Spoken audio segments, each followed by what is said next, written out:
Muchas gracias, buenos días a todos. En primera instancia, pues muchas gracias a los organizadores por la invitación.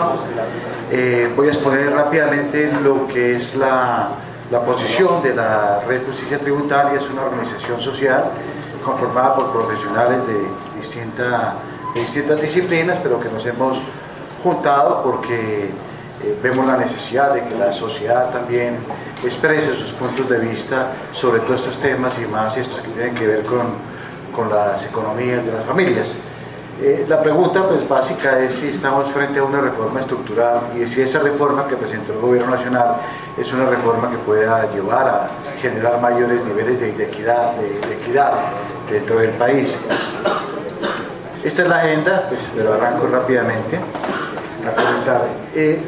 Para nosotros, digamos, es importante, antes de entrar al análisis de la reforma tributaria como tal, ¿cierto?, ¿qué es lo que llevó al país a que estemos ante esta crisis fiscal y que haya generado la necesidad de crear o presentar una reforma estructural al estatuto tributario? ¿Qué fue lo que nos llevó? ¿Por qué estamos hoy en esta situación? Y para nosotros pues hay unos antecedentes que son muy claros, que tienen que ver con lo que ha venido ocurriendo en el país desde la perspectiva de la política económica en los últimos años. No sé si hay una forma de apagar estos luces de adelante para que puedan ver un poco mejor las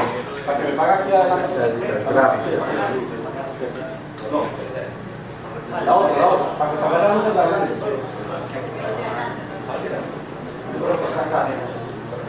Bueno, rápidamente, si lo alcanzan a ver, estas son unos gráficos que muestran qué es lo que ha venido ocurriendo en el país en los últimos 15, 16 años. En primera instancia vemos allí cuál ha sido el crecimiento del país. Vemos una brecha gigantesca en el año 2009, pero allí, digamos, se correlaciona con una gran depresión en el mundo, que también se reflejó en Colombia, de ahí esa caída abrupta en la tasa de crecimiento de la economía. En segunda instancia, al otro lado, se ha graficado lo que ha sido el crecimiento de la economía versus el crecimiento del sector energético. Y vemos allí cómo a partir del 2007 y casi hasta el 2012, pues el sector energético repunta, los precios internacionales del petróleo y del carbón repuntan, y pues eso origina un crecimiento muy rápido del sector extractivo. No lo alcanzo a tener acá, pero si uno graficara también lo que ha sido el comportamiento de la industria frente al comportamiento del sector extractivo, lo que veíamos allí claramente es que el gobierno nacional privilegió al sector extractivo sobre la industria, y entonces toda una base industrial que el país venía construyendo por allá desde los años 60 del siglo anterior, pues acabamos prácticamente con la industria. El dólar se revaluó, se favorecieron las importaciones, se acabó la industria, y hoy el golpe de la industria fue tan grande que la industria todavía no resucita, pese a la devaluación del peso, que nos había dicho el ministro Cárdenas que ahora que el peso se devaluara, pues la industria salía hacia adelante, pero eso no es correcto, y allí esto es consecuencia de algo que venimos diciendo hace mucho tiempo. Eso es consecuencia de la enfermedad holandesa. Se privilegia el sector extractivo y se acaba con los sectores productivos. Eso es exactamente lo que pasó en el país. Y esta gráfica acá de la izquierda, pues esa es la gráfica que me quiero concentrar. ¿Por qué? Porque recurrentemente el gobierno nacional, desde comienzos del siglo, recurrentemente el gobierno nacional gastó más de lo que le ingresó. Y eso es una política absolutamente insostenible. Lleven ustedes al caso de sus familias. Si ustedes pueden vivir 16 años gastando más de lo que les ingresa, eso no es posible. Y también pasa entonces en el gobierno nacional, que durante todos los años recurrentemente el gobierno nacional gastó más de lo que le ingresó. Y todos esos déficits anuales pues se van acumulando. Hoy tenemos un déficit fiscal, más o menos 16 billones de pesos, solamente viendo cifras de lo que ingresos y gastos.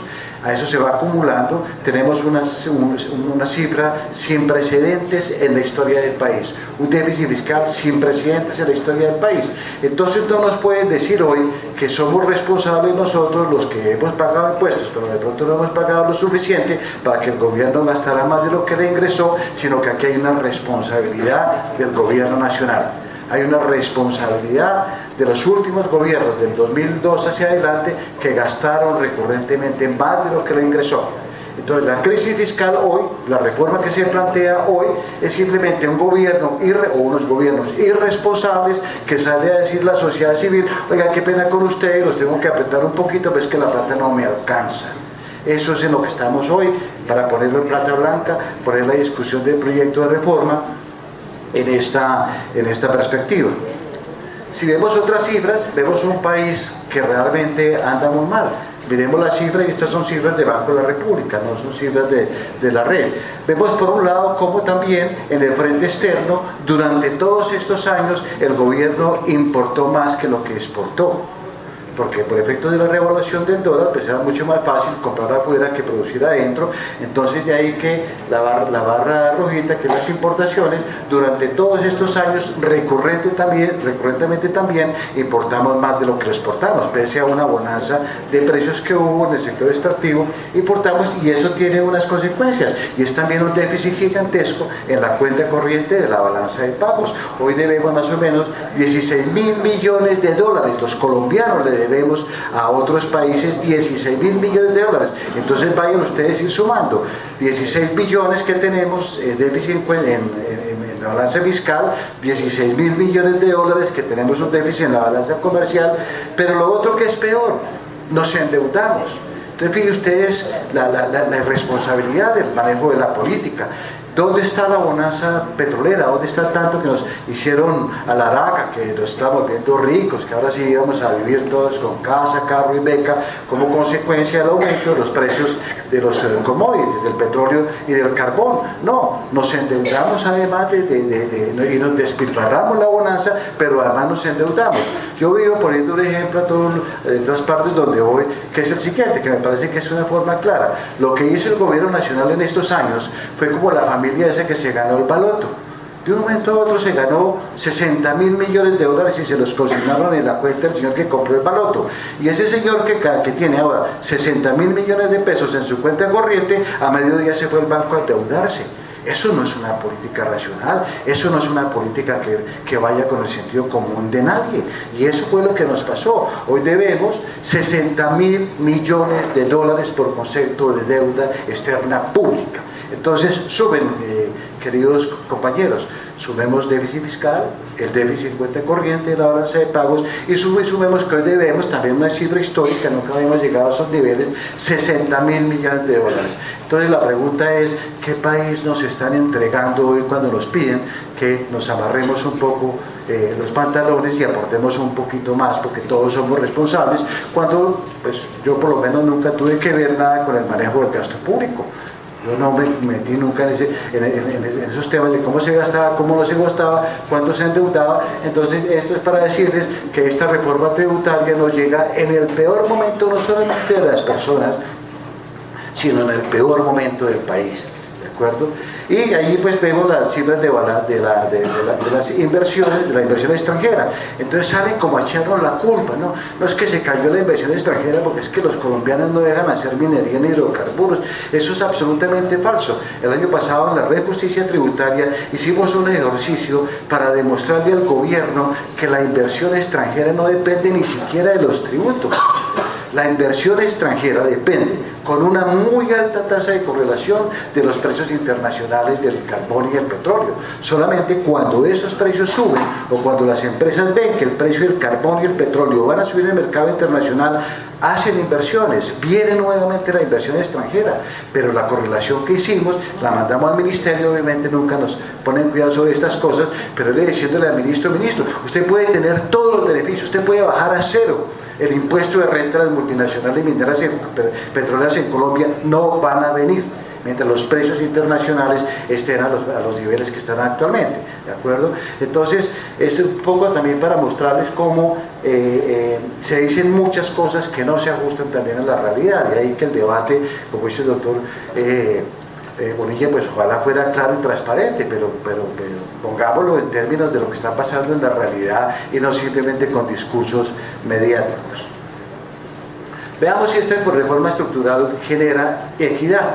Entonces aquí lo que hicimos, lo hizo un compañero en la red de justicia tributaria, son más o menos unas 20 personas y todo el mundo va aportando información para tener un discurso común en la red de justicia. Este compañero, Jorge Spitia, es profesor y también trabaja en la Contraloría, pero aquí se presenta como persona natural, ¿cierto? Hizo este cuadro donde muestra cuál ha sido la evolución de los impuestos más importantes del Estado en los últimos 46 años o 45 años, ¿cierto? Los impuestos más importantes del Estado es el impuesto de renta y el IVA, ¿de acuerdo?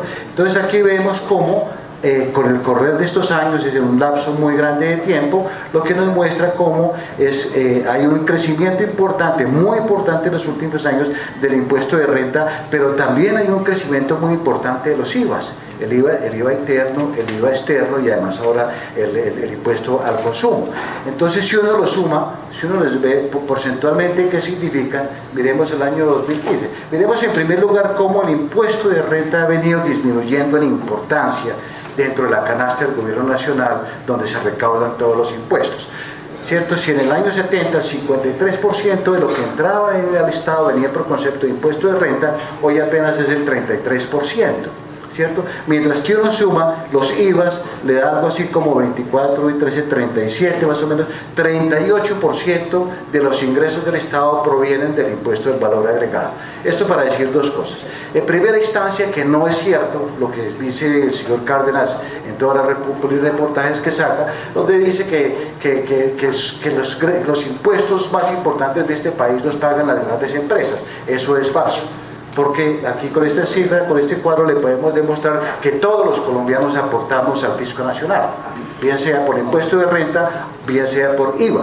Entonces, que nos digan hoy que hay que hacer una reforma para democratizar el pago y para que más colombianos paguemos impuestos, sí, eso hay que hacerlo, correcto, pero no es cierto el argumento que están dando de que solamente son las grandes empresas las que aportan. También los colombianos, cuando compramos y pagamos IVA, estamos aportando al gobierno nacional.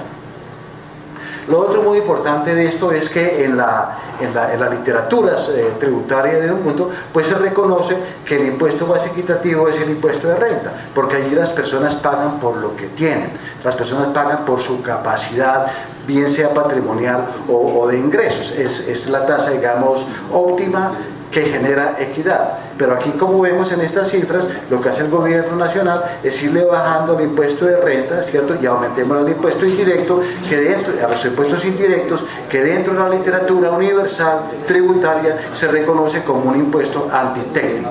¿Por qué el IVA es un impuesto antitécnico? ¿Por qué el IVA es una fuente de generación de inequidad? Porque allí todos los pagamos sin que se le reconozca a la persona su capacidad de pago. Entonces, el mismo 16% de IVA que paga una persona que tiene un salario mínimo, ese mismo 16% lo paga Luis Carlos Sarmiento Angulo, la persona más rica del país.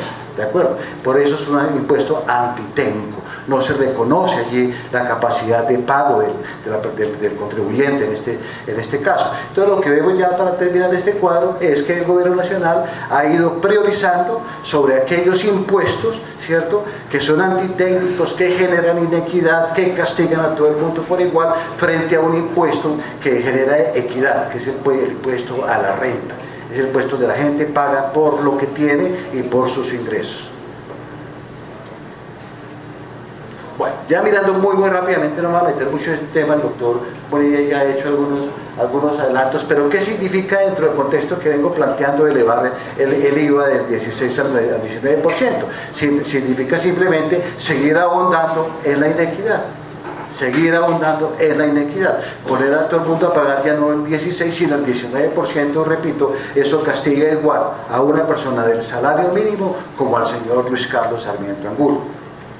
Es un impuesto además, y eso se ve en las cartillas de literatura, ni siquiera hay que ser muy ilustrado para eso, que cuando uno eleva este tipo de impuestos, uno está castigando la demanda interna, porque entonces la gente ya deja de consumir. Cuando le dicen a uno en su facturita 19% de lo que compró, las personas ya empiezan a reducir sus gastos. Y reducir sus gastos significa reducir el consumo interno y por esa vía, ¿cierto?, impactar negativamente a sectores económicos como la industria, como el comercio, como la misma agricultura. Entonces, elevar los impuestos tiene también consecuencias desde la perspectiva de reducir el consumo, que tiene un impacto directo en el bienestar de las familias. Y no se olviden ustedes que el artículo 2 de la Constitución Nacional, dentro de los fines esenciales del Estado, está garantizar a los ciudadanos una mejor forma de vida. De esta forma no se les garantiza un mejor modo de vida a los ciudadanos cuando buena parte de sus ingresos tienen que dedicarlos a pagar los impuestos al valor, este tipo de impuestos, al valor agregado. Entonces, reduce el bienestar de la comunidad, pero también golpea sectores económicos. Eso no es nuevo, eso está en todas las cartillas de economía de primer semestre. Pero en segundo lugar, esto lo que hace es incentivar la informalidad, porque entonces una persona que antes va a las grandes superficies a mercar, donde hay algunos productos que le van a clavar con el 5 o el 16%, simplemente se va a la plaza de mercado o se va a un pueblo a mercar. Este tipo de impuestos genera también informalidad y eso parece no reconocerlo el gobierno nacional, y ya le ha pasado muchísimas veces que ha elevado los impuestos y lo primero que se hace es generar mayor informalidad. Después está el impuesto de renta. El impuesto de renta hoy es 43%, 25% renta, 9% del CRE más la sobretasa. Aquí lo que simplemente estamos haciendo es desapareciendo unos impuestos, ¿cierto? Y creando una base única para todo el mundo del 32%. Arranca con 34% el año entrante, después baja a 33%, después baja a 32%, y la idea es dejar una tasa, un impuesto de renta del 32%. Eso está muy bien, perfecto, bajémoslo, ¿cierto? El problema es que se eliminan unos impuestos que gravaban a los que más tienen. ¿Sí? Porque es que no es lo mismo que a una persona que gana 3 salarios mínimos le cobren el 10% de impuesto de renta, porque ahí hay una progresividad, ¿cierto? A que a señores Carlos Sarmiento Angulo le cobren el 32%. Eso no, digamos, no le cabe a uno en la cabeza que entonces le hicimos un favor a todo el mundo. No. Preferencialmente, fundamentalmente, una reducción de impuestos que es bienvenida, ¿cierto? Sobre todo beneficia y privilegia a los sectores de mayores ingresos. Y les eliminan el CRE, les quitan el impuesto a la riqueza, etc. Entonces ya uno sabe por dónde se está orientando la reforma tributaria. Allí se elimina el CRE, tiene un impacto importante, que esta plata se destinaba, o se destina hoy todavía, se destina a financiar el SENA y el Instituto Colombiano de Bienestar Familiar.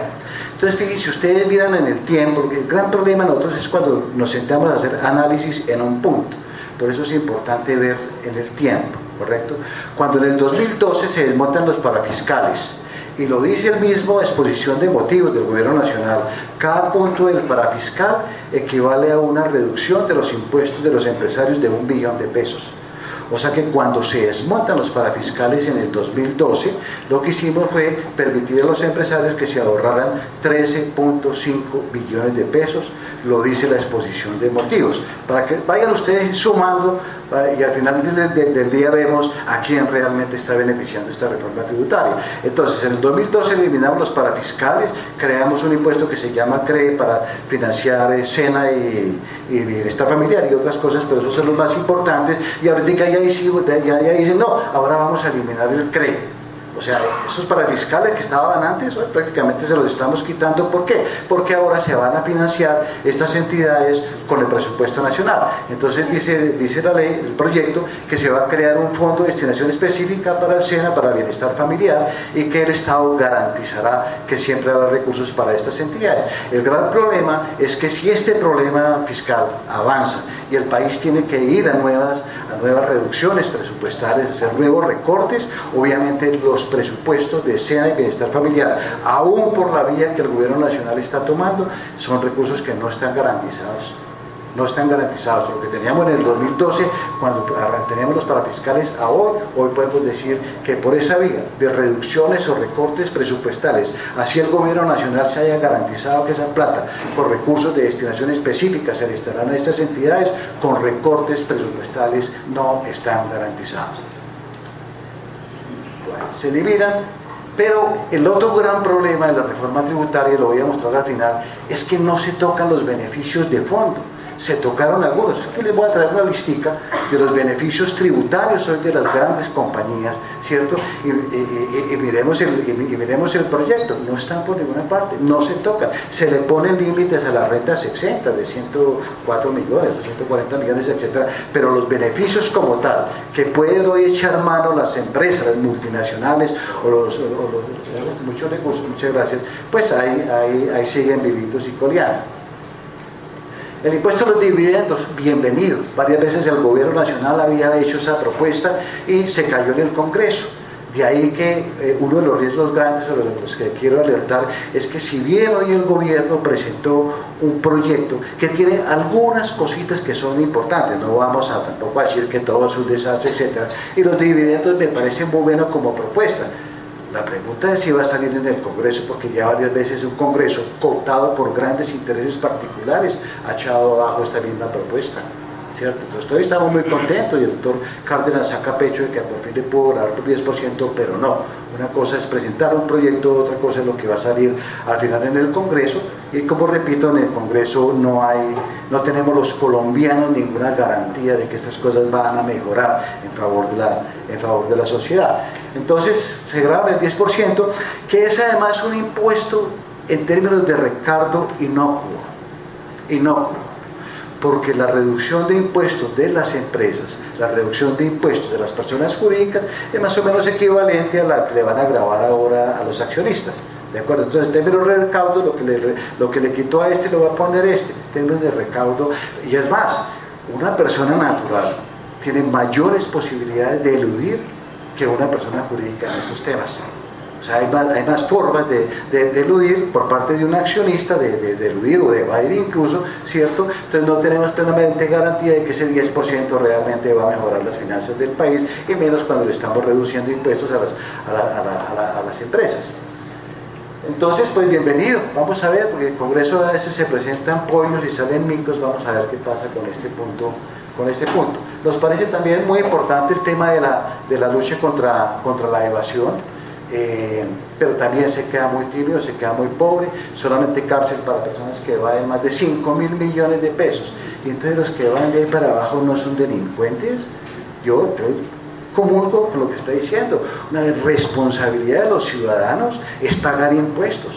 Dentro del acuerdo social de la formación de las democracias modernas está que los ciudadanos pagamos al Estado para que el Estado cumpla con sus funciones constitucionales, con sus obligaciones constitucionales, ¿correcto? La pregunta es, si pagamos nosotros más, el Estado va a cumplir con sus funciones constitucionales, porque si bien hay corrupción de ambos lados, doctor Bonilla, entre los que nos pagan y la forma como el Estado malgasta, yo quisiera acotarle algo que es importante, y es que no es lo mismo la persona de ingresos bajos que evade, porque evade al final del día 100.000, 200.000 pesos, a que un gran contribuyente evada. El golpe grande de las finanzas está en la evasión de esos caballeros. Entonces uno no puede hacer afirmaciones generalizadas de que es que todos somos corruptos si no pagamos. Miremos la proporcionalidad también, en qué monto el uno evade y el otro evade. La gran evasión viene obviamente del que tiene recursos que tuviera que pagar y que simplemente los evade gracias a las 500 artimañas de sus abogados y contadores tributaristas que juegan siempre en las áreas grises. Las áreas grises, allá juegan los contadores. Les cuento una anécdota. Pacific Rubiales. Pacific Rubiales tenía un grupo de 10 contadores, tributaristas y abogados que tenían su tarea única y exclusivamente de mirar el estatuto tributario, de estar pidiéndole conceptos a la DIAN, y a los tipos les pagaban un porcentaje por los impuestos que lograra rebajar Pacific Rubiales. Y eso lo hacen la mayoría de las empresas, siempre tienen sus contadores que están bien. Vaya a ver si una persona de 3 salarios mínimos tiene un pool de contadores que le ayuden a evadir sus impuestos. Bueno, nos parece importante y por tanto un tema de la evasión, pero nos parece nuevamente tímido el monto que pusieron allí para empezar a echarles cárcel, 5.000 millones de dólares, pero es un monto muy alto, que se pregunta uno qué pasa ahí para abajo. Están las entidades sin ánimo de lucro. Decía el profesor Bonilla, bueno, ¿y quién la declaró entidad de lucro? No, se autonombran. Ellos van allá a las alcaldías y se registran como entidad de ánimo de lucro, y entonces hoy 7.100 entidades sin ánimo, que se llaman sin ánimo de lucro. Hay unas que sí hacen la tarea. La tarea o el objetivo de las organizaciones sin ánimo de lucro son aquellas entidades que cumplen un bien social, que trabaja, que tiene una actividad que favorece el interés social, una cooperativa, una agremiación de empleados, ¿cierto? Pero de ahí a que todas estas 100.100 empresas, 100.100 entidades que hoy se hacen pasar como sin ánimo de lucro, pues estamos muy lejos. Allí se ha metido absolutamente de todo. Yo conozco las fundaciones mineras, gastan, Cerrejón, $10 millones anuales en sus 5 fundaciones en el departamento de La Guajira, un departamento donde todos los días se muere 1 o 2 niños de desnutrición. Y entonces uno dice, óigame, en semejante departamento tan pobre y tan saqueado, $10 millones harían un efecto. Yo creo que una población muy pobre, que lleguen 10 millones para trabajo social, harían un gran beneficio. Esa plata no llega allá, o llega en forma de camiseticas y baloncitos de fútbol. Esa plata no llega allá, pero las empresas sí lo descuentan porque tienen fundaciones y los aportes a las fundaciones son donaciones que se pueden deducir del impuesto de renta. Entonces ahí hay de todo. Me parece bienvenida la idea de volverlos a revisar, pero yo no veo a la DIAN en esa tarea, una entidad débil, sin recursos. Hoy esa entidad, de acuerdo a los datos que nos daba el sindicato de la DIAN antier, tiene más o menos 10.000 empleados en el país. Tenía hace 8 años o 5 años tenía 15.000 empleados. Hoy tiene 10.000 y 2.000 supernumerarios, creo que ya, ¿cierto?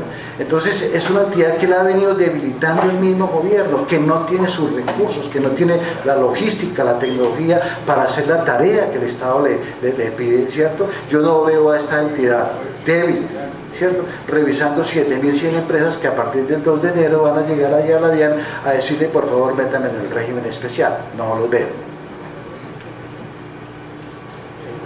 Sobre todo los combustibles, pues está ahí metido también. Eso obviamente va a tener un impacto. Los cálculos que se han hecho es que va a subir la gasolina entre 100 y 120 pesos por efecto de esta sobretasa, que esta sumada al impuesto verde sí va a tener un efecto inflacionario, porque subirla a 200, 220 pesos, pues el galón obviamente tiene un efecto en inflación. Así el ministro diga que no va a tener ningún efecto, pero lo va a tener. El papel el rol de los asalariados dentro del proyecto, pues elimina los 3 sistemas que habían antes para declarar renta, se deja solamente uno. Y aquí llamo la atención sobre algo.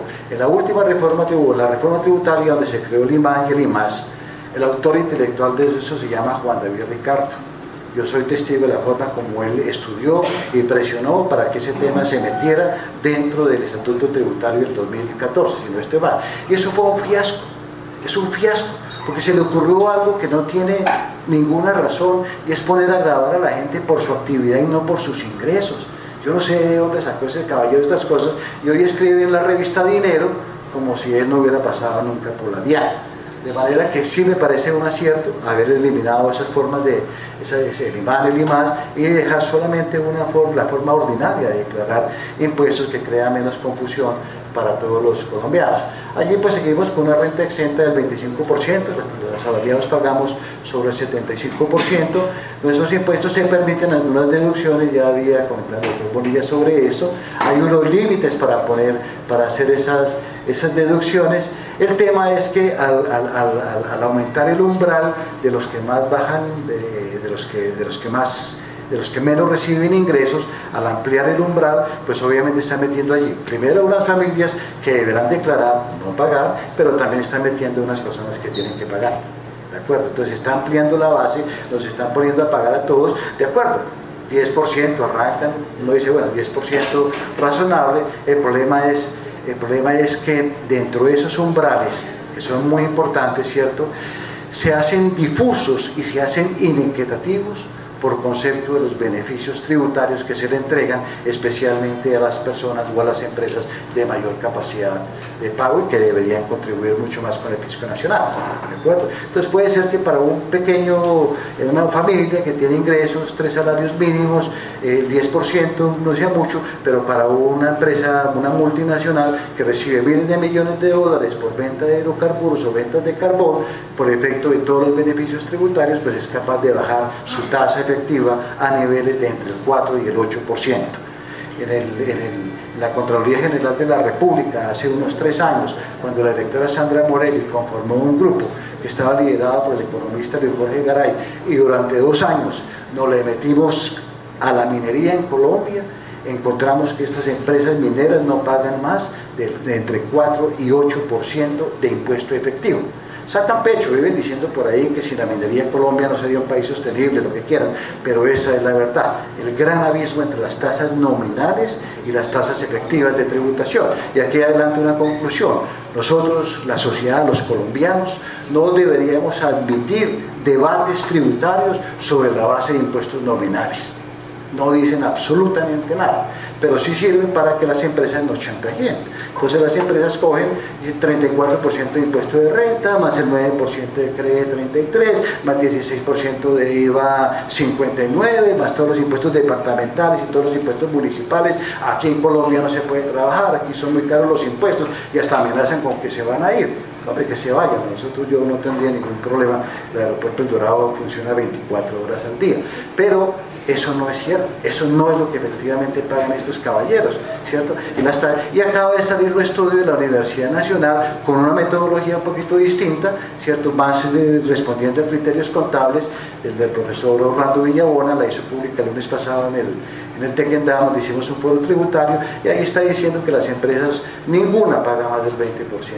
Ninguna paga más del 20%, pero sí viven diciendo que gracias a ellos los colombianos vivimos, y el ministro de Minas de Hacienda vive diciendo que los impuestos vienen desde las grandes empresas y no de los colombianos de a pie. Ya demostré cómo todos los colombianos sí contribuimos con impuestos. Y esta es una tablita simplemente para mostrar cómo sí cambió el umbral y cómo sí más colombianos de bajos ingresos van no solamente a tener que declarar, sino a pagar. Eso es una diferenciación importante, porque hay, digamos, unos ingresos donde simplemente las personas declaran, pero solamente empiezan a pagar a partir de, esta era la tabla como era antes, ¿cierto? Entonces personas que iban del rango de 0 a 32 millones de pesos anuales no pagan impuestos, pero ya a partir de que tengan, a partir de 2.700.000 pesos, sí empezaban a pagar impuestos. Fíjense, acuérdense de esa cifra, 2.700.000.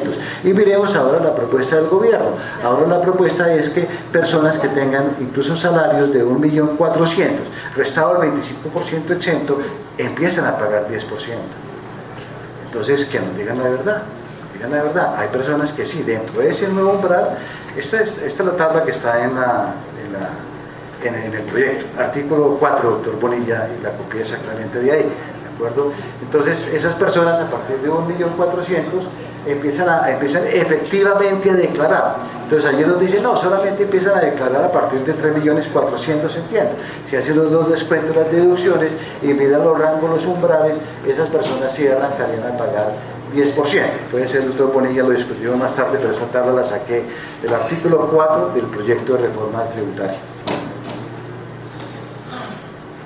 Impacto sobre la clase media, pues es obvio que es la clase, o sea, todos los trabajadores, los independientes vamos a salir identificados por estos nuevos impuestos, pero la clase media la van a golpear, en primer lugar, por eso que estaba mostrando un poquito antes acá.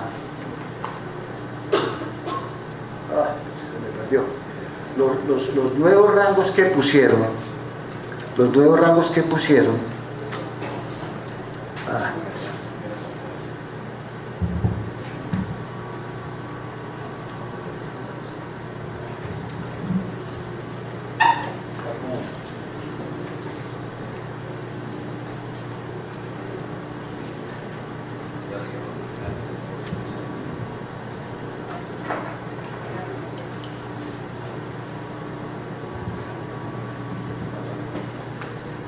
estos rangos que se proponen, fíjense que antes los rangos eran 0, 19, 28 y 33, ahora se establecen otros rangos, pero el problema de esos rangos es que en su parte media crecen mucho más rápido, ¿de acuerdo? Entonces pasamos del 10 pero ya a unos ingresos bajitos, pero que le siguen, ya entran al 20, al 30, y la mayoría de las familias colombianas, según el censo de ingresos del DANE, están ubicadas en ese rango de ingresos, entre 1.400.000 y 4.950.000.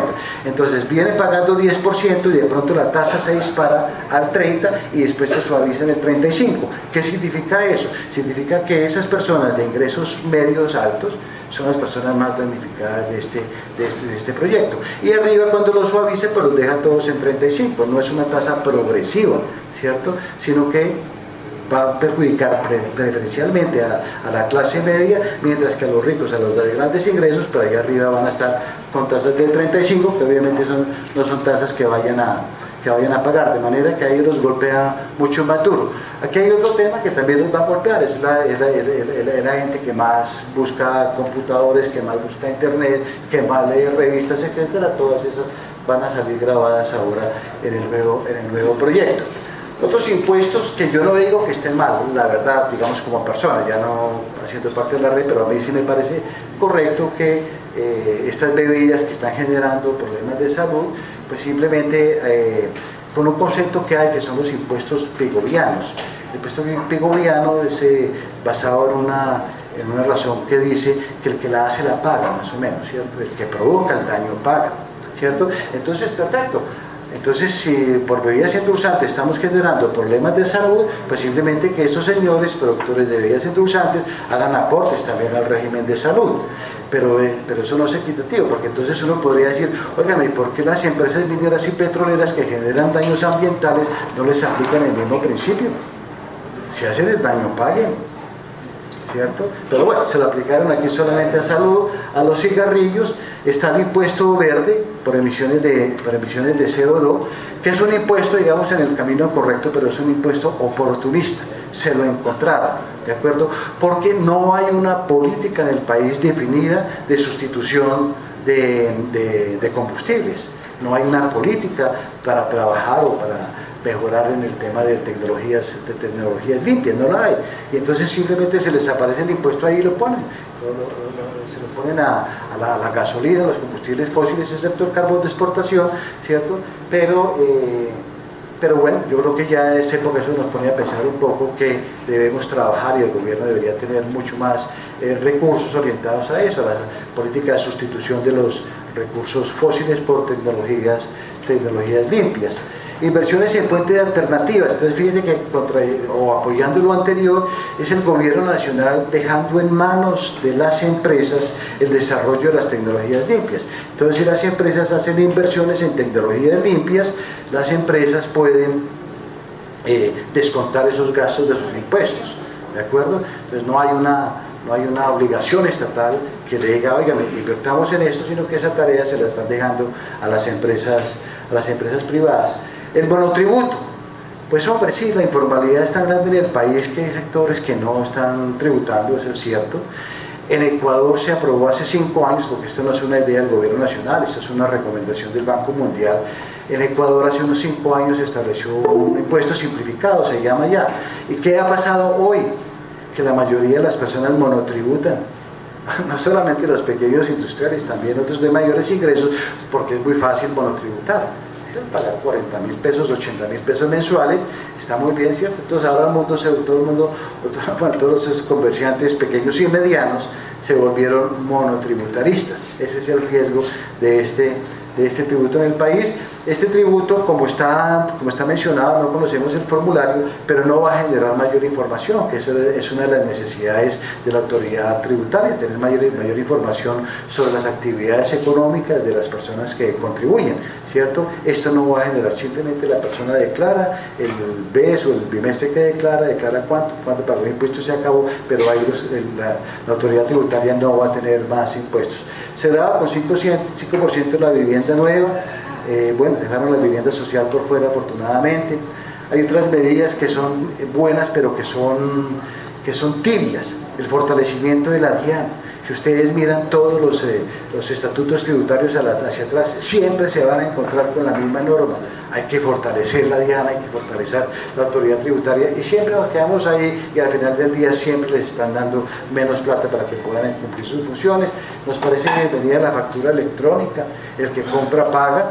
Les voy a contar una anécdota. Hace 2 años, en un centro comercial en Guayaquil, compré un teclado inalámbrico para mi computador, lo pagué con mi tarjeta de crédito y cuando salí habían 2 policías fiscales. Entonces, señor, usted acaba de hacer una compra, présteme su factura. Afortunadamente había hecho la compra con tarjeta de crédito, ya no hay nada más que hacer, y le mostré la factura. Y le dije, bueno, ¿qué habría pasado si no tengo la factura? Le dijo, fácil, señor, le quitamos lo que compró, se va 72 horas con nosotros y además sancionamos al establecimiento. Entonces, un poco, eso está pasando ya en varios países y es obligando un poco a los comerciantes, a los restaurantes, etcétera, a que expidan siempre la factura cuando hay una compra, porque esa plata se reporta inmediatamente a la DIAN cuando están conectados y obviamente la DIAN sabe cuánto esa persona jurídica debe pagarle por concepto de IVA a la DIAN. Y los impuestos verdes, lo que acabo de comentar, sin embargo, claro que es. Entonces se pregunta uno, con lo que he dicho he ido un poco rápido, pero con lo que he mencionado, se pregunta uno, ¿realmente es una reforma progresista? Cuando se grava más a los colombianos con impuestos antitécnicos y se les reducen impuestos a las personas que tienen mayor capacidad de pago, nosotros decimos no es progresista, no fomenta la equidad. Y muchísimo menos en un país, por lo menos el 7º país más inequitativo del mundo, ¿cierto? Debería preocuparle eso al gobierno nacional y al doctor Cárdenas y no estar sacando proyectos que lo que hacen es profundizar la inequidad. En segundo lugar, una reforma para construir patria y no, ¿qué es lo que deberíamos trabajar? Pensarlo seriamente, ¿cierto? Desafortunadamente el gobierno nacional se esperó a última hora para presentar el proyecto, simplemente para tratar de sacarlo por la vía del pupitrazo. Pero ¿dónde está la sociedad? ¿Dónde están los contribuyentes que también pudiéramos aportar y contribuir y expresar nuestro punto de vista sobre una reforma que tiene que ver con la vida diaria de todos nosotros? Porque nosotros somos los que al final del día vamos a pagar impuestos. Entonces, no, que con esto van a quedar las firmas calificadoras de riesgo. Bueno, sí, perfecto, pero ese es su problema, señor. Yo nunca me endeudé, yo nunca le pedí plata prestada a nadie por fuera. Usted sí no se endeudó. Usted sí nos endeudó, nos está entregando un país insostenible a la luz de las cifras que entregué al principio. Pero entonces, no es el hecho, no hay un debate, la sociedad no puede participar en este tipo de temas porque se presenta una reforma tributaria para que se apruebe en 7 semanas. Decía alguien estos días en el Congreso algo que me gustó mucho: la mejor reforma tributaria es la que reduce la corrupción a 0, y es la corrupción del gasto. No es tanto la corrupción de este lado, porque a este lado, digamos, nosotros, ¿qué podemos evadir? ¿Qué podemos quitarle a la DIAN? Son los sectores que más pagan, los que realmente le quitan plata a la DIAN, y el gasto, que es algo, la otra cara de esta misma moneda, que de esa sí no hablamos. De esa sí no hablamos, pero ahí hay una cosa muy importante que tiene que hacer el gobierno nacional en medida de reducir la corrupción. Eso lo viene diciendo hace 15, 20 años. Ustedes cogen la motivación, la sustentación de motivos de las reformas tributarias y siempre vamos a tener lo mismo. Es que ahora sí vamos a generar empleo e inversión. Yo quiero que el empleo se genere en el país donde más o menos el 63% de los trabajadores o el mercado laboral es informal. ¿Cuál es el empleo que ha generado? Pero sí les hemos dado un montón de beneficios a estas compañías que para que generen empleo. Y generan inversión solamente cuando ellos ven que hay un negocio. No van a generar mayores inversiones simplemente porque en el estatuto tributario les redujeron un impuesto. Eso es absolutamente falso. No es así, esa no es la racionalidad de los empresarios. ¿De acuerdo? Bueno, la reforma tributaria, como lo comenté hace un momento, es el Estado diciéndole a los colombianos: óigame, vengan al rescate del Estado porque es que estamos sin plata, tenemos un problema de caja de aquí a diciembre. Pues, perfecto, nos va a tocar acudir, no hay nada más que hacer, pero nos responden por lo que es, que hay un manejo absolutamente irresponsable de las finanzas del Estado, y esas son responsabilidad del gobierno nacional, no es responsabilidad de los ciudadanos de a pie.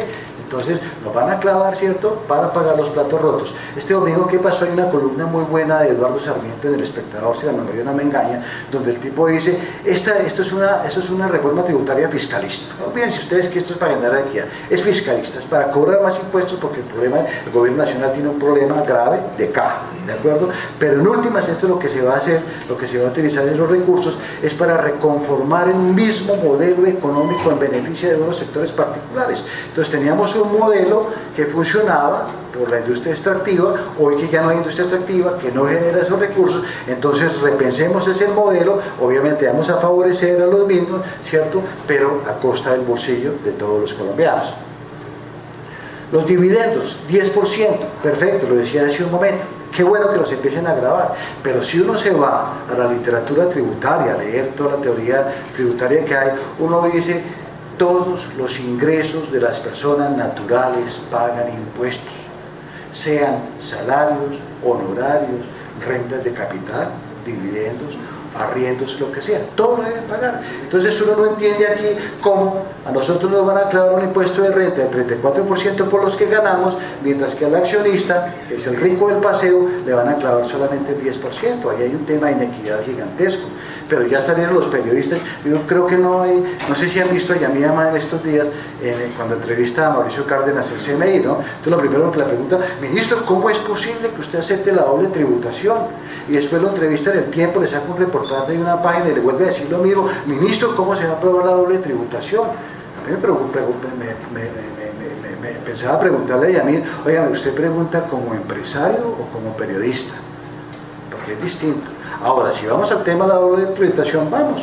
Una cosa es la tributación de las empresas, de las personas jurídicas, ¿cierto?, que están obligados también por ley a pagar un impuesto de renta. Otra es que el accionista tenga unos ingresos que son equivalentes a los ingresos, digamos, conceptualmente equivalentes a los ingresos de las personas naturales, sobre las cuales también deberían pagar impuestos del 34%. Y no, les pusieron solamente el 10%, y ya expliqué que es una medida absolutamente inocua, porque lo que el Estado deja captar por un lado, lo va a recuperar por el otro. Eso en términos de recaudo no significa mucho. ¿Qué es que toca hacer una reforma tributaria? Porque se nos cayeron los ingresos del petróleo. Mira, yo trabajé 7 años con British Petroleum, trabajé 2 años con Ecopetrol, y conozco un poquito el sector, y allí ellos saben, ellos tienen ya sus pronósticos y analizan el mundo cuándo los precios del petróleo van a empezar a caer. Porque si uno se va a la historia, si uno mira por lo menos desde que se descubrió el petróleo hasta la fecha, uno sabe que los precios de los hidrocarburos y del carbón son precios cíclicos. Y uno lo puede graficar y es perfecto. Así como hay un boom de precios y los precios suben, igual hay una fase depresiva. Entonces lo peor que le puede pasar a un país, y eso ya lo vivió Holanda desde que se creó desde que empezó a llamar el fenómeno que le empezó a Holanda, la enfermedad holandesa, desde los años 40 y 50, eso lo sabe hasta el primer estudiante de economía. Un país serio no puede amarrar su economía y la sostenibilidad de su economía a un sector que es cíclico. Lo sabemos, y lo habíamos dicho hace 4 o 5 años a este ministro de que empezó a bajar el precio del carbón. Óigame, cuidado, se están empezando a escurrir los precios, y usted que ha puesto toda su canasta en el sector extractivo va a empezar a ver las consecuencias en el corto plazo cuando esos recursos empiecen a bajar, y ahí están. ¿Cuál es la consecuencia? Que nos van a gravar a todos un poco más.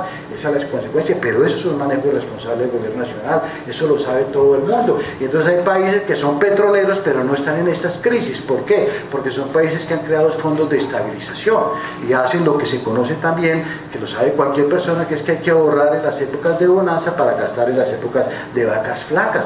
Eso lo sabemos desde que se descubrió Cusiana hace 30 años. Se dijo y se creó un fondo de estabilización. Aquí no lo gastamos. Ahí salió Tomás González, el señor de misterio, que no sabía dónde estaba la plata, ¿cierto? No creamos un fondo de estabilización de esas épocas de bonanza para gastar en estas épocas. Hoy el fondo de estabilización petrolera no tiene un solo peso. Bueno, esto es un poquito para seguir en el tema. Bueno, ya dijimos, no es estructural porque no toca sus cimientos, no cambia la estructura del estatuto tributario, por el contrario, grava más a las personas naturales y grava menos a las empresas. Pero miremos este impuesto, que como llamé es antitécnico, es el impuesto de renta y el IVA, esos dos impuestos, ¿cierto? El año pasado, el 33.5% de los ingresos del Estado provenían del impuesto de renta, que ya vimos cómo se han venido bajando en los últimos 45 años, y por IVA el 38.5% el 38.5% de los ingresos del año pasado provenían de IVA. ¿Cuál es la perspectiva del Estado a 5 años, hacia el 2020? Está también en la exposición de motivos, ahí saqué ese cuadro, ¿cierto? La perspectiva del gobierno es que dentro de los ingresos adicionales, o los ingresos que el gobierno nacional espera dentro de los próximos 3-4 años, ¿cierto? De esos ingresos solamente el 1.4% proviene del pago de renta. Y el 50% de esos ingresos adicionales que el gobierno espera provienen del IVA. Entonces el gobierno está poniendo toda su canasta en un impuesto que, repito, es antitécnico y que genera inequidad, porque nos pone a todos a pagar al 19%, si así lo aprueban, desde los sectores de menores ingresos hasta el señor Luis Carlos Sarmiento Angulo. Bueno, que la canasta no está grabada, que no se preocupen, si está grabada. La canasta familiar, el 60% de los productos están grabados, que sí, que no van a grabar los que están desgrabados, de acuerdo, pero ya la canasta familiar la tenemos grabada con tasas entre el 5 y el 16%. Medidas muy tímidas para controlar los capitales en paraísos fiscales.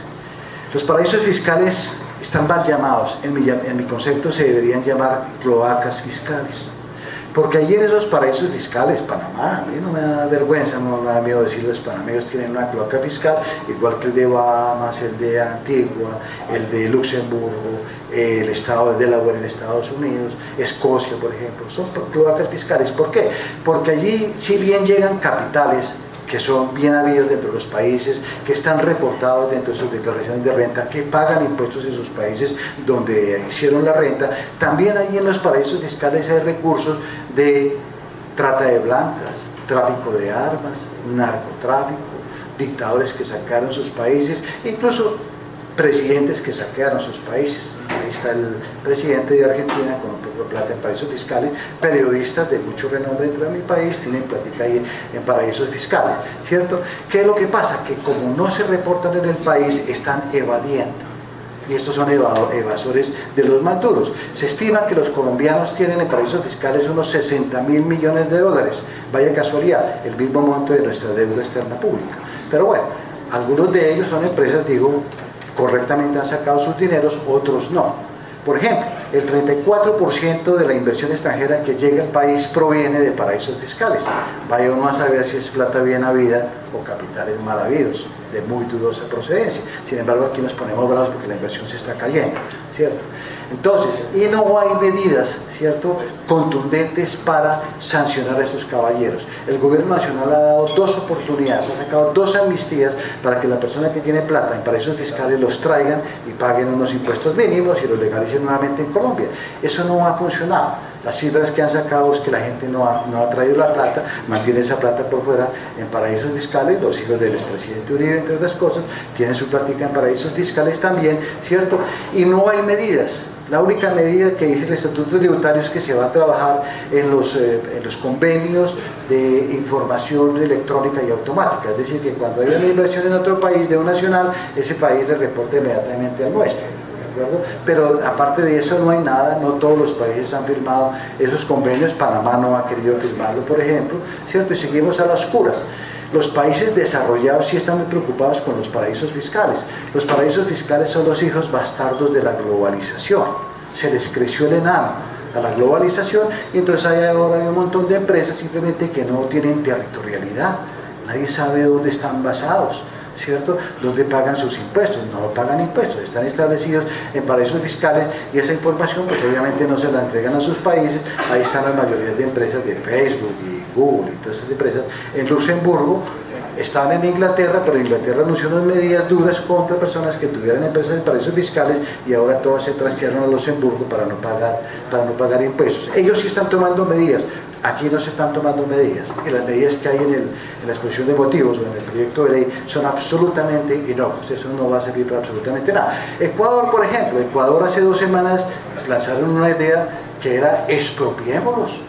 Si son personas que han hecho plata aquí, que han hecho plata incluso esquilmando los mismos recursos públicos y los han sacado escondidas y evadido, en Perú hay una propuesta de expropiarlos y hoy salió otra propuesta. Vamos a una consulta popular para que los expropiemos. Esa sí es una medida radical contra todas esas personas que han desangrado los países, que tienen su plática afuera y que además no pagan impuestos en Colombia. El otro tema de las herencias, ¿cierto? Piketty lo demostró manejando estadísticas de más de 2 siglos.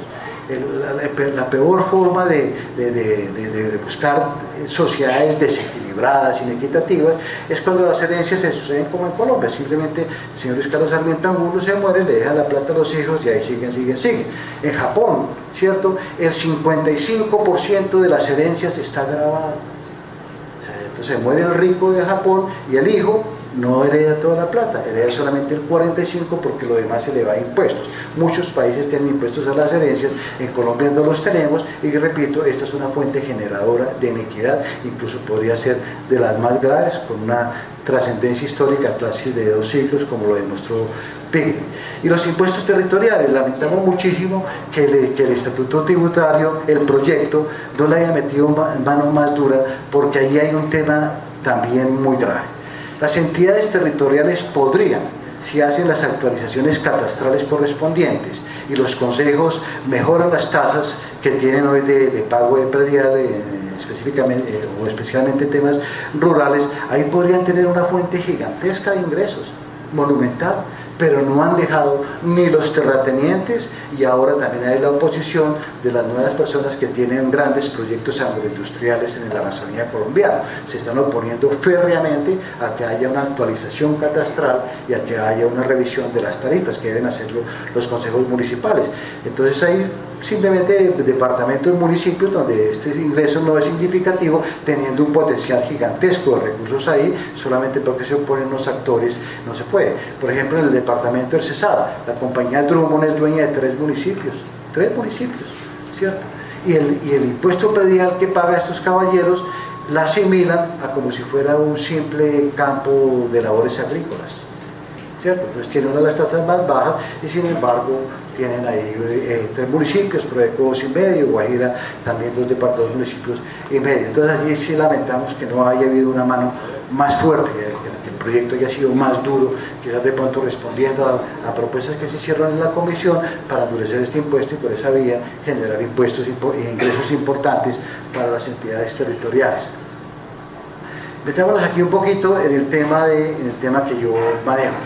No soy muy tributarista, yo hago parte de la Red de Justicia hace 5 años, pero digamos mi especialidad es trabajar, hacer el seguimiento a las compañías mineras en el país. Allí simplemente para mostrarles una lista enorme, no están todas aquí, ¿cierto?, de los beneficios a los que pueden echar mano las multinacionales, pero también las mineras entre ellas, para reducir su base gravable y por esa vía reducir su pago de impuestos. Entonces están allí los convenios de estabilidad jurídica, uno de los peores regalitos que nos ha podido dejar el señor Uribe y su ministro de Hacienda, Iván Zuluaga, crear esos convenios de estabilidad jurídica. Pero es que como estamos en una competencia internacional con Perú y con México hoy, por atraer inversión extranjera, entonces durante todos esos años se aprobaron lo que las multinacionales dijeran, ¿cierto? Y entonces aprobamos aquí impuestos de estabilidad jurídica. ¿Qué significa un convenio de estabilidad jurídica? Significa que bajo unos compromisos que adquiere la empresa, en materia de inversión, cuánto voy a invertir, cuánto empleo voy a generar y voy a exportar, ¿cierto? Sobre unos compromisos que se pactan, el Estado se compromete a mantenerles durante la vigencia del contrato, que en muchos casos es incluso la vigencia del proyecto, ¿cierto?, las mismas tasas impositivas y las mismas condiciones que hay al momento de la firma del contrato. ¿De acuerdo?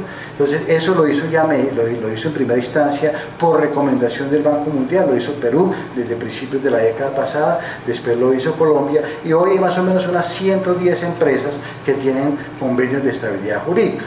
Afortunadamente no van muy largos, podrían empezarse a acabar en unos 4 o 5 años, pero esas empresas gozan de esos privilegios, que así cambien los impuestos a ellos no los afecta.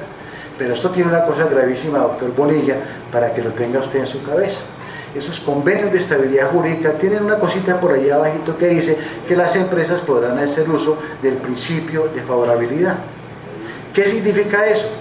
Que si hoy bajamos los impuestos, si hoy bajamos el impuesto de renta, el 2 de enero están haciendo cola para que, haciendo uso del principio de favorabilidad, sus impuestos bajen, ¿cierto? Porque es que eso es la cosa más absurda. Cuando hay normas que los favorecen, ellos pueden aplicar inmediatamente. pero cuando hay normas que los desfavorecen, el Estado no les puede acordar lo que ya pactaron en los convenios. En la exposición de motivos se cita una sentencia de la Corte Constitucional, donde más o menos lo que dice es que en temas tributarios no hay derechos adquiridos. Y empezó allí ya a trabajar en el tema de que sí sería posible modificar estos convenios de estabilidad que le han generado tanto, porque esas 110 empresas no son las empresas que producen zapatos ni textiles chiquitas, no, son las 110 empresas más grandes, entre ellas varias multinacionales, ahí metidas favoreciéndose este convenio, es decir, de que sus gravámenes no cambian durante varios años.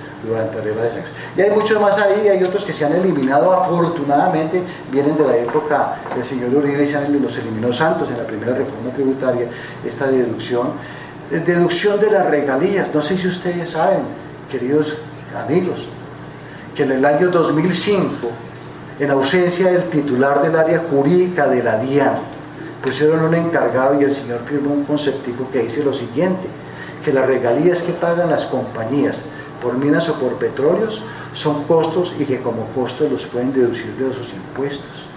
Significa que la DIAN, significa que un señor que pusieron 15 días a reemplazar al titular de la DIAN firmó un concepto, que además los conceptos de la DIAN son vinculantes, yo no sabía, me enteré esta antier, ¿cierto?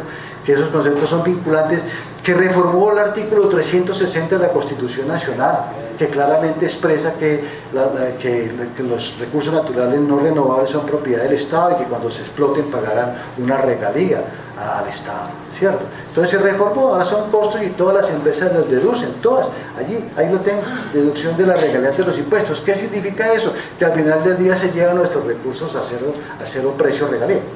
Porque los que pagaron por un lado, que sacan pecho y nos dicen, no, este país no es sostenible sino por los impuestos y las regalías que pagamos, ¿cierto? Pero por otro lado no nos dicen que las descuentan, lo que significa que al final del día a lo que estamos vendiendo nuestros recursos es nada. Ahí les dejo la presentación, hay varias, creo que aquí hay otras, de las cuales no se hablan en el estatuto, ahí quedaron, la página 52, si la memoria no me engaña, 152, perdón, la exposición de motivos se dice muy claramente, ya lo había dicho Santos y lo había dicho Cárdenas en varios congresos de industriales, los beneficios no se van a tocar, y era que sí cumplen la palabra, no se tocaron, hay varios de estos que no se tocaron. Bueno, de pronto la exención de impuestos, este es un cuadro viejo, exención de impuestos, pago de dividendos, pago de los que se tocó, pero el resto, el no pago de IVA por productos que se importan, etcétera, están ahí. Otra cosa terrible de esto, que tampoco se toca, tampoco se toman medidas, es que instrumentos muy importantes para fomentar la industrialización que se crearon en el país, y empezó por eso el doctor Carlos Lleras Restrepo, por allá en los años 60, fue presidente de 66-70, él dejó varios instrumentos basados un poco en toda la corriente de la CEPAL que había en esa época, que decía que la única forma de recortar distancias hoy entre países subdesarrollados y países desarrollados y en desarrollo era fomentando la industria. Creemos industria, fortalecemos industria, y creó dos instrumentos que fueron muy importantes, la zona de francas y el Plan Vallejo, ¿de acuerdo? Hoy están completamente prostituidos esos esquemas, pero se mantienen. Por ejemplo, zonas francas, hoy las compañías pagan un impuesto del 15%, menos de la mitad de lo que paga alguien que esté en el régimen ordinario, 15%. Ahorita hay una propuesta de subirles, creo, 7 puntos o 9 puntos, que harían pagando 22, 24% de impuestos, ¿cierto? Eso genera pues una perversión, porque frente a otros competidores que sí pagan impuestos, obviamente es una competencia desleal, pero verticalmente también generan inequidad, ¿de acuerdo? Sin embargo, siguen haciendo uso. ¿Y quiénes son los que hacen uso? ¿Cierto, Bonilla? Se nos está llenando el país de zonas francas, ¿cierto? Ustedes pueden creer que hay puertos carboníferos del país construidos sobre zonas francas, que los señores de Cerro Matoso estuvieron el año pasado pidiendo que la mina se la declararan zona franca, por ejemplo. ¿Para qué? Para pagar menos impuestos. Entonces hoy pues hay un intento de recuperar un impuesto allí de 8 o 9%, no sé, creo que le suben a 22 o a 24, no recuerdo entonces, bueno, a cuánto suben en el proyecto la zona de francas. Ese es uno. El otro es Plan Vallejo. Entonces el Plan Vallejo en la época de Lleras Restrepo dijo, las empresas que se vayan a formar en el país, ¿cierto?, si necesitan bienes o maquinaria que no se produzca en el país, la pueden importar sin pago de aranceles y sin pago de impuestos. Y eso fue verísimo, mucha maquinaria no se producía en el país, se importó, y eso es lo que explica un poco la buena base industrial que los colombianos tuvimos hasta la década pasada. Y hoy encontré un documento de la DIAN de hace un par de años, de esos estudios internos que hacen, adivinen ustedes quiénes son los principales beneficiarios del Plan Vallejo. Bueno, perdón, una cosita antes. Entonces esas compañías se comprometían a generar industria, a cambio pues de no pagar IVA o devolución de IVA y no pagar aranceles, se comprometían a generar industria, a generar empleo, generar bienes para seguir creando encadenamientos dentro de la minería o para exportar. ¿De acuerdo? Entonces hoy los principales beneficiarios, y lo dice así, los principales beneficiarios del Plan Vallejo en Colombia son las multinacionales mineras, porque cumplen con todo, invierten y exportan. Pero nadie revisa esos esquemas y ahí están obteniendo unos beneficios gigantescos. Bueno, ahí dejo este cuadro para ustedes. ¿Y todo eso a qué lleva? Haber mantenido todos esos beneficios, ¿a qué lleva? A lo que nos está pasando. Esta es la declaración de renta de Cerrejón, Zona Norte. Y ustedes preguntarán allí por qué esa casilla que dice impuesto a pagar cero, ¿cierto? Eso es consecuencia de todos esos beneficios. Entonces, ¿qué hacen las compañías mineras? Como grandes contribuyentes tienen que hacer unos aportes trimestrales, unos anticipos de pago de impuesto de renta, ¿cierto? Y al final de año pues liquidan. Si pagaron mucho más de lo que anticiparon, pues entonces piden devolución, no pagan pero piden devolución. Y eso es un poco lo que le está pasando hoy al gobierno nacional. Yo tengo varias declaraciones de renta de todas estas compañías, ¿cierto? Aquí está Cerro Matoso igual cero. Cerro Matoso igual cero y no, tengo otro, pero las tengo todas. Entonces un año pagan, el siguiente año no pagan, les sobran de los anticipos, etcétera. Entonces uno dice, hombre, ¿cómo puede funcionar un fisco nacional cuando no solamente las grandes compañías que mueven miles de millones de dólares al año no pagan impuestos, sino que además piden devolución? Y sus devoluciones no son de 3 pesos, sus devoluciones son 60.000, 70.000 millones de pesos. Así no funciona ningún instituto tributario. Esta es la de Drummond, cero, igual, pidió devolución. Sí pagan, no estoy diciendo que no paguen, pero estoy diciendo que primero no sabemos cuánto pagan, no sabemos si lo que pagan es correcto para empezar, ¿cierto? Pero además liquidan su declaración de renta, no pagan impuestos y piden devoluciones. Ahí está Drummond, también cero. La que ustedes miran, mira, estas son las cifras, ya para ir terminando, estas son las cifras de ellos mismos. El EITI es un programa para mejoramiento de la reputación de las compañías mineras después de todos los que tienen, no solamente en Colombia, en todo el mundo. Y allí ellos dicen que en el 2013 las compañías petroleras privadas pagaron el 26.8% de los impuestos, del impuesto de renta y crédito. Las compañías mineras pagaron el 6.3%, mientras Ecopetrol, por impuesto de renta y crédito, aportó el 66.8%. Esto es solamente mirando la industria extractiva y mirando entre sus varios actores cuánto pagan. Entonces, fíjense ustedes aquí, realmente el gran aportante de recursos al fisco nacional por concepto de impuesto de renta y crédito es Ecopetrol. Y eso para los trabajadores lo deben tener muy claro porque está en la agenda. La defensa de nuestra empresa Ecopetrol arranca por ser una empresa que aporta realmente recursos importantes, no las otras. Pero ¿qué pasa si a los impuestos de renta le mete uno los dividendos? Los dividendos de Ecopetrol, ¿cierto? La renta minera es igual a lo que pagan por regalías, impuestos y dividendos. ¿De acuerdo? Aquí solamente vamos a mirar lo que pagan por impuesto de renta y dividendos. Y miren lo que nos da. Ecopetrol aporta casi el 86% de los recursos públicos, 50 y pico por ciento, 29% por impuesto de renta y 56% al gobierno por ser el gobierno nacional o ser el Estado el propietario de Ecopetrol. Pero el 80%, 86% de los impuestos y dividendos del sector provienen de Ecopetrol. Entonces, ¿dónde está la cacareada discurso de las multinacionales y el Ministerio de Minas de que ellos aportan y que ellos pagan? Y mira cuánto pagan las mineras, el 2.7% de lo que le entra al gobierno nacional por concepto de renta extractiva, 2.7%.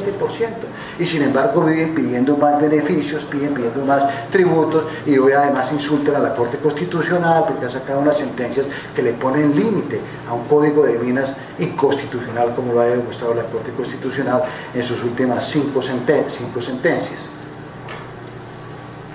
Bueno, en nuestro concepto no se atacan allí las principales fuentes generadoras de inequidad. En eso no están, nosotros no los vemos, no confiamos en que el Congreso de la República la pueda modificar. tema de zona franca, no toca otros temas que son también gravísimos. Nosotros hicimos varias reuniones con funcionarios de la DIAN para demostrarles cómo había indicios de manipulación de precios de transferencia por parte de las compañías mineras. Ustedes me preguntarán qué son los precios de transferencia. Miren, una compañía saca carbón de Guajira o de Cesar, se la lleva al puerto de exportación en Ciénaga Magdalena, y ahí, además de embarcarla, se la vende a un comercializador internacional. Las averiguaciones que hemos hecho es que tanto el productor como el comercializador pertenecen al mismo grupo económico, o sea, un negocio entre ellos, ¿correcto? Entonces supongamos que esta compañía que produce carbón le vende al comercializador a 10, a 20, 30 dólares la tonelada de carbón. El comercializador internacional coge el carbón y lo vende en Luxemburgo, porque además lo vende en un paraíso fiscal, y lo vende a 80, 90 dólares, lo que esté, 60 dólares creo que estaba, ¿cierto?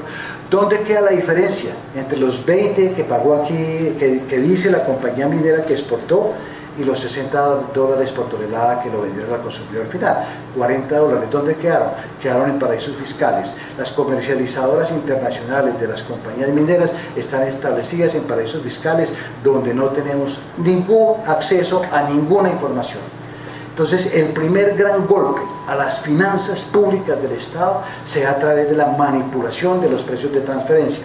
¿Por qué? Porque la utilidad queda en un paraíso fiscal, pero la compañía que produjo aquí el carbón, para efectos tributarios y efectos de liquidación de las regalías, coge no los 60 dólares a los que vende el consumidor final, coge los 20 o 30 dólares a los que le vende a su comercializador.